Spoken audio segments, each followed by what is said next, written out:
Hello বন্ধুরা, আজকে চলে এসেছিলাম বাইকের মোবিল চেঞ্জ করতে।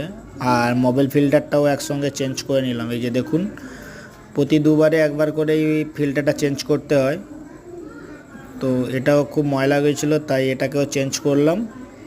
আর সঙ্গে মোবিলটা চেঞ্জ করছিলাম মতুলের 2040 যে মোবিলটা হয়, ওই মোবিলটাই দিয়েছিলাম। ওটা সবাই বলে ভালো বলে, তাই তো আপনারাও বলতে পারেন যে 150 সিসির গাড়িতে 2040 দেওয়াটা ঠিক আছে কি না। Yamaha FZ-RR version 2 bike. আর আমি এইখান থেকে, আর এইটার দাম নিয়েছিল 350 টাকা মতুল 2040। আর যে ফিল্টারটা লাগিয়েছি এয়ার ফিল্টার বলছি, আপনার অয়েল ফিল্টার, ওটার দাম নিয়েছে 50 টাকা।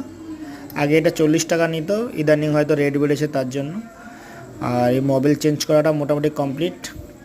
আর মতুলটা কেমন অবশ্যই কমেন্ট করে জানাবেন। আর আমি যেটা লাগিয়েছি 2040, এটা